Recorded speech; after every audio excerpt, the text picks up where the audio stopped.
There is an ongoing debate and fight over how to deal with greenhouse gas emissions. Many believe climate change is, in fact, a very real and present danger to our world, and that it's necessary to spend billions or even trillions of tax dollars to find a solution as quickly as possible.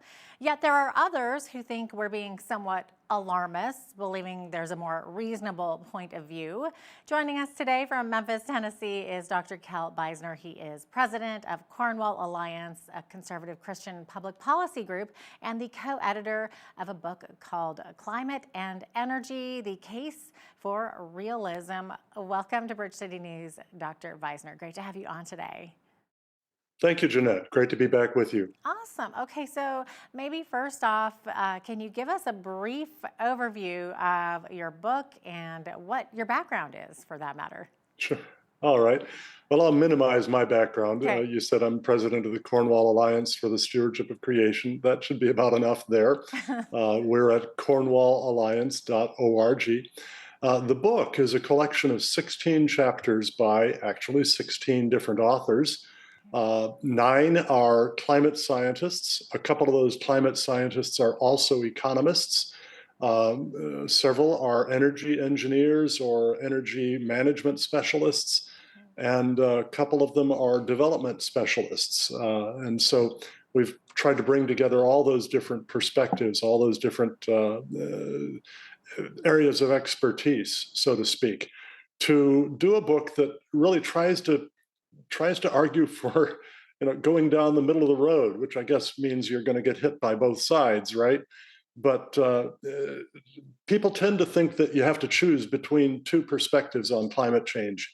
Either an alarmist perspective, global warming is real, it's driven by human action almost entirely, it's dangerous to the point of catastrophe, indeed an existential threat, and we have to spend trillions of dollars to try to revamp our entire energy infrastructure around the world in order to slow global warming as much as we can, even if that's only by a tenth or a couple of tenths of a degree Celsius over the rest of this century.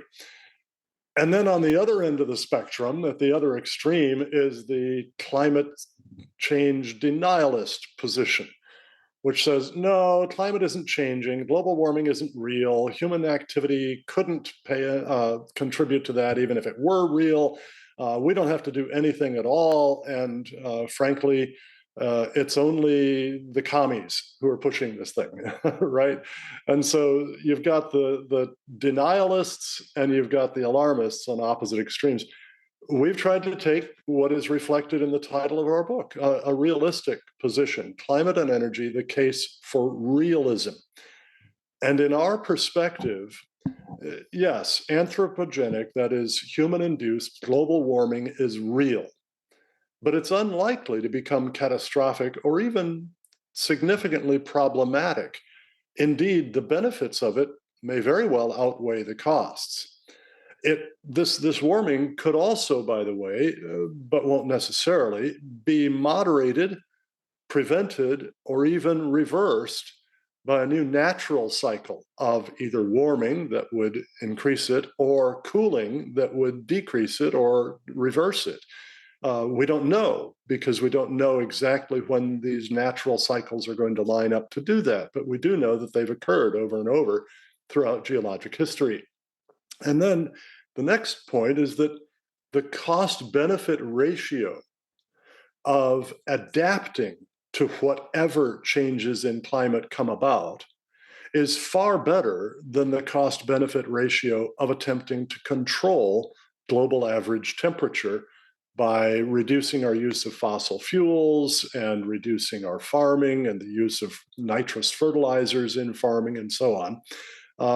And indeed, if we choose adaptation over mitigation, if we decide, okay, we'll essentially let the warming take place as it does, but we're going to adapt to that by building seawalls to keep seawater out, as Holland has done for hundreds of years, right?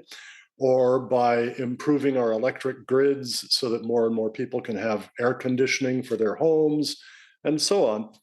Adaptation is going to make it so that life after climate change is likely to be far, far better than it is before it. Mm-hmm.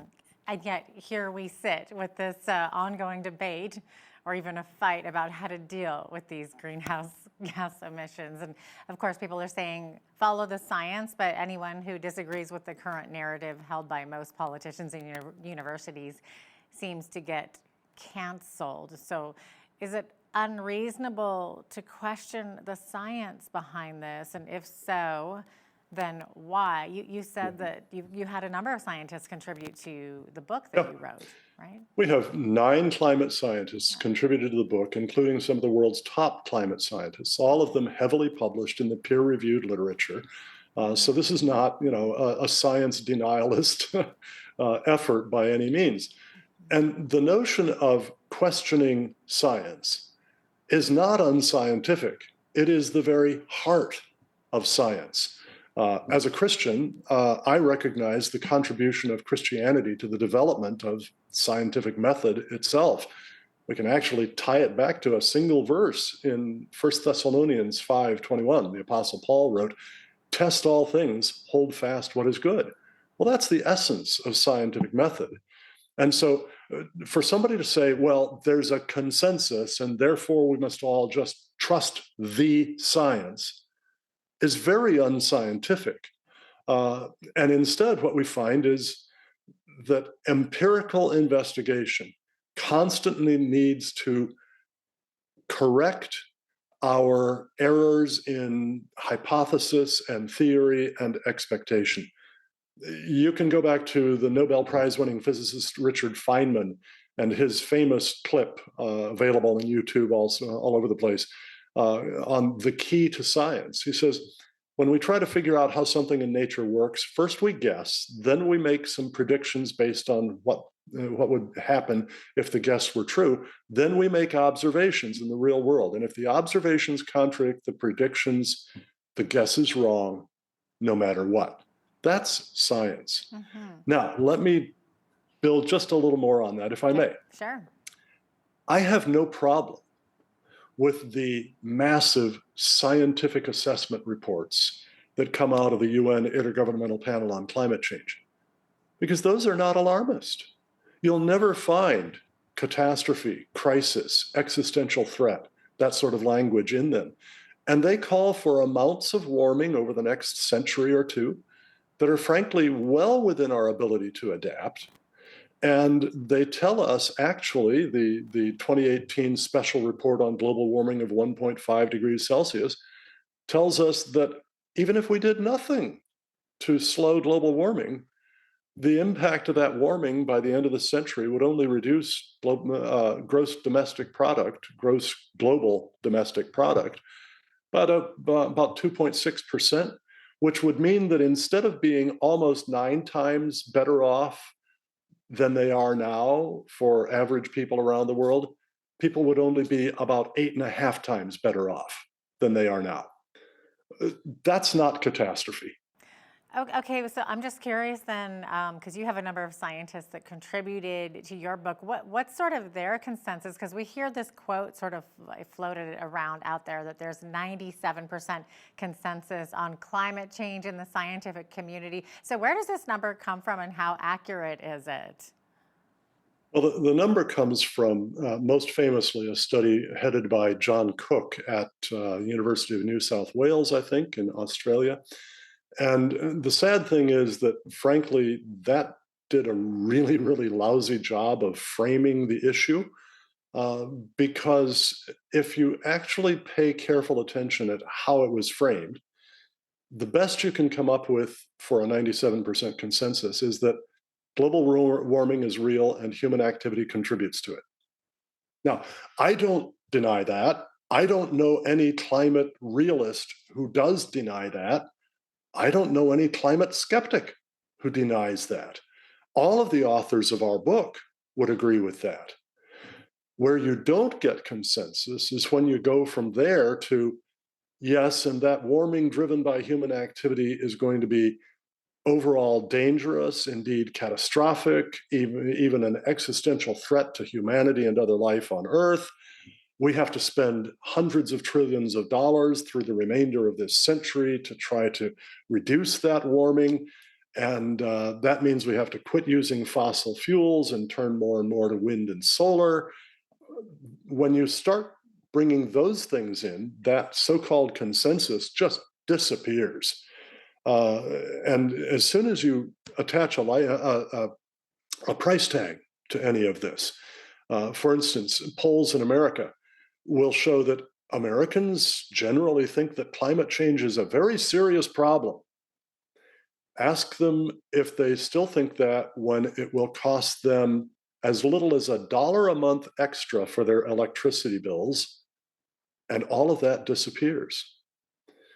And so the notion of 97% consensus among scientists on this is just simply not well supported by the data. But besides that, consensus is not science. The whole history of science is a history of one-time consensus being destroyed by new evidence. And so anybody who thinks that scientific consensus demands our submission doesn't know science. Mm-hmm. And then, Dr. Beisner, we also hear lots about vehicle and factory emissions. But what do you see as the more realistic causes of global warming? Well, the sun, cycles in solar energy output, solar magnetic wind output, which modulates the influx of galactic cosmic rays into the atmosphere, which in turn affect cloudiness, which is very important to determining temperature at the surface of the Earth. Those cycles are very important. There's cycles in our oceans, the Pacific decadal oscillation, the Atlantic multi-decadal oscillation, the Atlantic oscillation, on and on, the El Nino southern oscillation. All of these different ocean cycles affect global average temperature. There are additional cycles having to do with the tilt of the Earth toward the sun and so on. So all of these are natural cycles. They all contribute. And so, yes, there's a role for greenhouse gases, but it's a relatively small one. Carbon dioxide is the one that usually gets blamed, but every greenhouse gas absorbs heat or warmth only within certain parts of the radiation spectrum. And CO2's parts of that spectrum are almost completely absorbed already by water vapor and the CO2 that was there long before we began burning fossil fuels. What that means is that no matter how much more CO2 we introduce into the atmosphere, it cannot make a big difference in atmospheric temperature. It's like having a window and you paint a coat of white paint over that window. Well, that cuts out an awful lot of light, but a little light will still come through. So you do a second coat of white paint. That cuts out most of what's left. You do a third coat, and it cuts out a little bit less, but there's essentially none left. So every coat blocks less sunlight than the previous coat. Same thing with CO2 and other greenhouse gases. And what we forget is that CO2 that has very, very little influence on global temperature has huge influence on plant growth. Plant growths have to have plants have to have CO2 for photosynthesis. The more of it is in the air in which they're growing, the better they grow. And that means more food for everything that eats plants or eats something that does eat plants. Consequently, as CO2 concentration rises, food gets cheaper, and that helps the poor around the world more than anybody else. Yeah, so you're saying it could disrupt the ecosystem, essentially. Yeah, CO2 doesn't disrupt the ecosystem, it actually helps the ecosystem. What Indeed, I mean before is the if they were to try to get rid of it, oh, or right, to yes, that would be a very bad thing. reduce it. Yeah, It could before the disrupt. Industrial Revolution, the concentration of CO2 in the atmosphere was around 270 parts per million.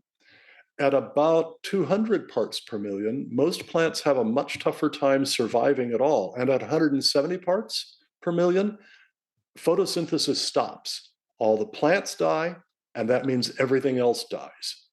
We are blessed to have raised CO2 concentration from the 270 parts per million to now about 420 parts per million over the last 200 years or so. That's a really good thing.